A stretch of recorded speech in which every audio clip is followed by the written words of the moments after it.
serving the students here at Drexel University. I myself used to eat at these same exact trucks, and now here I am, rubbing elbows with these fine people.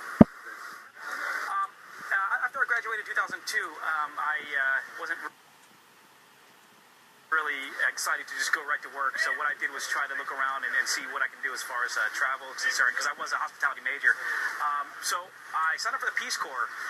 Unfortunately, my mother had kidney failure, and I was accepted to go into Tonga, in fact. So I canceled that. Within that 2 months later, the opportunity came for me to move to Thailand for 2 months. And I jumped on it right away. And that 2 months got extended to 2 years and eventually 5 years. And I spent 5 years living in Thailand. One thing I really was missing was quality Mexican food, which is non-existent in Thailand. We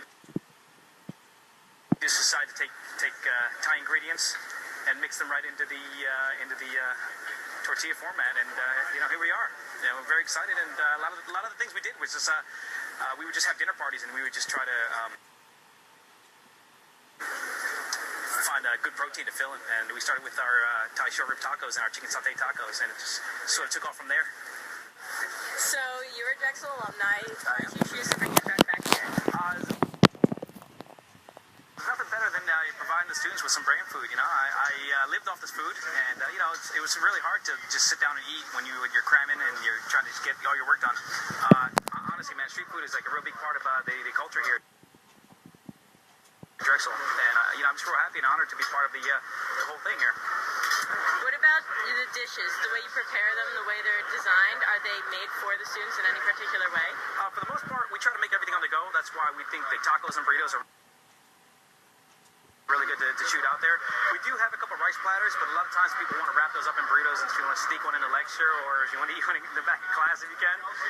But a lot of times, a lot of people want, we can modify any dish you want. You don't have to get the burger or rice. You can wrap it up in a tortilla. Yeah, I heard there's some secret menu items, like you can turn anything into a burrito. Is there anything else that your viewers/customers should know about? Yeah, we actually, we normally have about 6 things on the menu, but really we have about 18 things on the menu, because you don't have to get anything as a taco or burrito.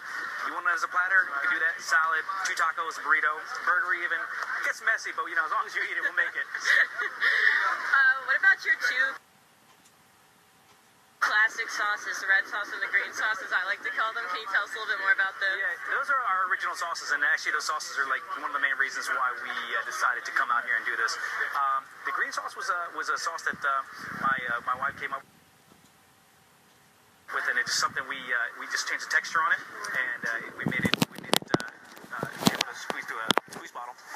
And that's our home sauce. That's our green sauce. So that's really that's our favorite sauce, and that's actually one of the reasons why I wanted to get into business, because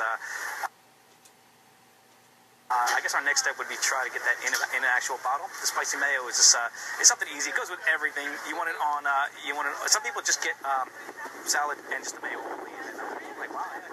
So those are our 2 sauces, and most of the time,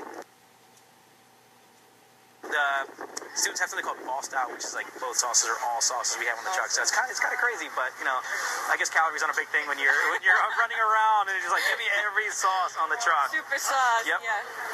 What do you think is the most popular menu item? The most popular menu item is our Captain Crunch breaded tilapia fillet in a burrito. I think it's portable. It's good value. It's only $6, and it's a 5 by 7 ounce fillet, so it's pretty filling. A lot of times people are kind of like sketchy about eating Captain Crunch on a fish, but they always come back, and we're happy, and it's got to be our most popular item. It's fish, so it's lower on, it's not as rich as our short rib, and sometimes chicken is a little bit too heavy for people. Fish is light, fish is brain food, and we're serving it in the right place, I think. And then there's a lot of allergies, like gluten allergies, becoming a big thing. Are you doing anything to catch on that trend? Yeah, we are. In fact, a lot of our menu items can be modified. We do have a lot of gluten-free sauces, and our not only gluten-free, but we have a really good vegetarian and vegan customer base that sometimes they just want something that has no dairy or no. Sometimes even they want maybe just an egg on whatever, we could definitely accommodate that. But some vegetarians do need a little bit of protein, so they want just the veggie patty on salad with an egg. Like I said, we're sort of like a diner. Treat us like that, and yeah, we'll make it. A lot of diners have a lot of regular customers, and they really make great connections with them. And I know that you know most of your customers by name already. How do you work to build those relationships? I guess that sort of number one, I know you guys work hard for your money, and if you're spending it here, it's my duty to kind of like get to know you guys and why you spend your money on us. And it's one of the things I picked up when I was teaching in Thailand is just trying to memorize people's names and their faces. And not only that, but if you guys come enough times, you become regular, we sort of get to know you, and you don't even have to talk. Just be like, I'm like, okay, Jeanette, spicy fish burrito, Thai tea or something like that, and it's pretty easy that way. We do try to work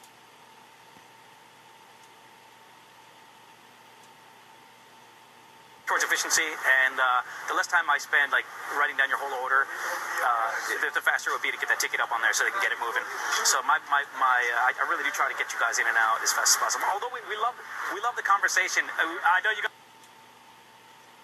got something to do, so we got to get you guys moving. Yeah. So yeah, we're happy about it. Yeah, I think you're easily one of the busiest trucks on the street. What do you think you can attribute that to? My awesome personality and my stunning good looks. Probably.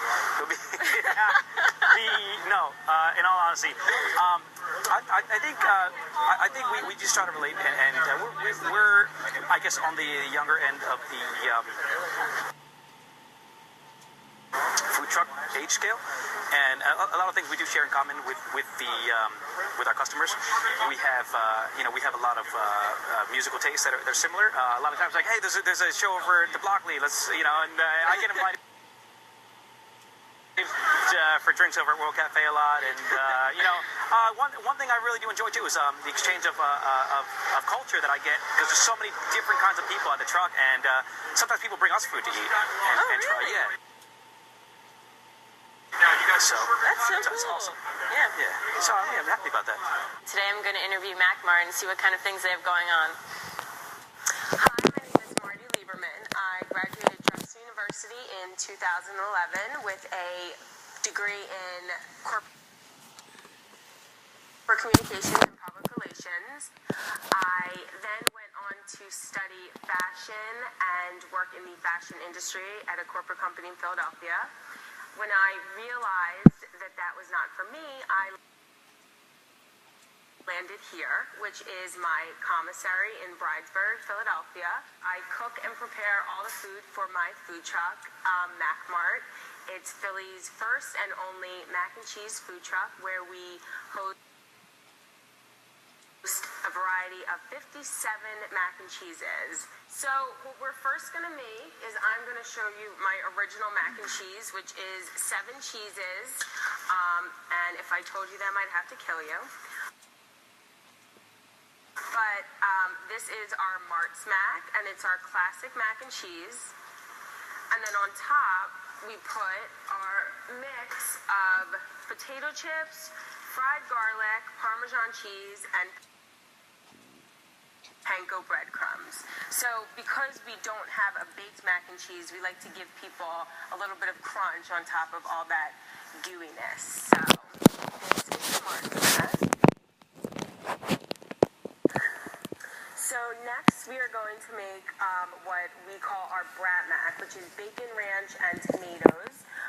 When I got into this business and I realized I was making mac and cheese, someone told me that everything is better with bacon. So we have our classic mac and cheese with the 7 cheeses. We put some fresh diced tomatoes on top. We do a nice amount of crispy bacon, because we have to have some protein with our tomatoes. And then we do our Parm Panko Crunch on top again. And then a drizzle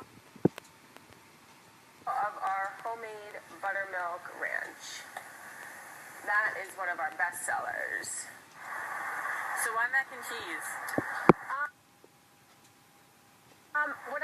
realized that I wanted to be my own boss. I wanted to come up with a concept that no one had done in Philadelphia, and I kind of thought it was either this or French fries, and technically on any of these trucks you can get French fries, and I was like, no one's done mac and cheese, and who doesn't love an American classic? So I kind of ran with it, and then just thought up of all the toppings. So for your mac and cheese signature recipe, how did you get inspired for that? It's actually funny. The first time I ever made mac and cheese was for my college graduation party. And my mom had said to me, she was having all these boring adult foods at my party, and broccoli salad and all this, and I was like, well, let's make something fun. And she said, go to the store, find a recipe, and I kind of just went to the grocery store, and I know it sounds horrible, but I kind of just picked out like a bunch of cheeses and a lot of fat and heavy creams and milks and butters, and when I threw it in a pot with certain seasonings and whatnot, it came together and people just loved it. So I kind of got lucky, I guess. That's pretty cool. I was like kind of the truck, yeah. Okay. So that's really cool how you came up with your own recipe like that on the spot. And the name, is that inspired after yourself? Yeah. You know, when I thought of it, I was thinking like Kmart, you know, the little marts at like convenience stores and whatnot, and then I was like, Mart always is also my name, so I was like, it's kind of like a place you go one-stop shopping for like any kind of mac and cheese you can think of. And then when the girl was created, it kind of just worked that she is Mac Mart, so it's kind of a play on everything. And do you feel like you modeled her after yourself? I think that was the graphic designer. Intention. I like to tell people, because they always ask me, is that you on the truck? And I like to tell them when I'm not as tired and maybe someone has blown out my hair, but like ever since opening the truck, I'm pretty tired and I don't really have time to look like that. So she's kind of what I desire to look like. Yeah, it's pretty hard to start up a truck, especially in a pretty male-dominated field. How do you feel about that? You know, I'm fine about it. If you could ask all the other guys how they feel about me in it, I think that would get more of a fun response. I just worry about my business, and I really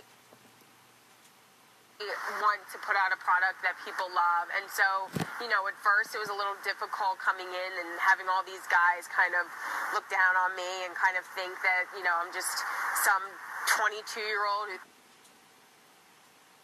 thinks she's going to drive a truck and be successful. But it took a lot, and I proved to them, and now I have some of them telling me I'm kicking their butt. So it's pretty nice being a girl in a male-dominated business. I kind of like it. Yeah, I was thinking about that. Driving these trucks must be hard. They're huge. There's so much stuff inside. It was at a challenge learning how to drive. It's funny. I drive this way better than I drive my Jetta. You just learn. At first, like the first time I ever drove it from the truck shop was on 95 in the pouring rain at night. So they kind of were like, balls to the walls, here are the keys. And I was like, well, if I make it home, I make it home. But you learn the size of it. I'd say the best part about driving it is when you pull up next to an 18-wheeler and the guy in the front seat of the 18-wheeler goes and like looks at that lad and like a little girl driving the truck. So it's kind of fun. I wouldn't say I hate it. So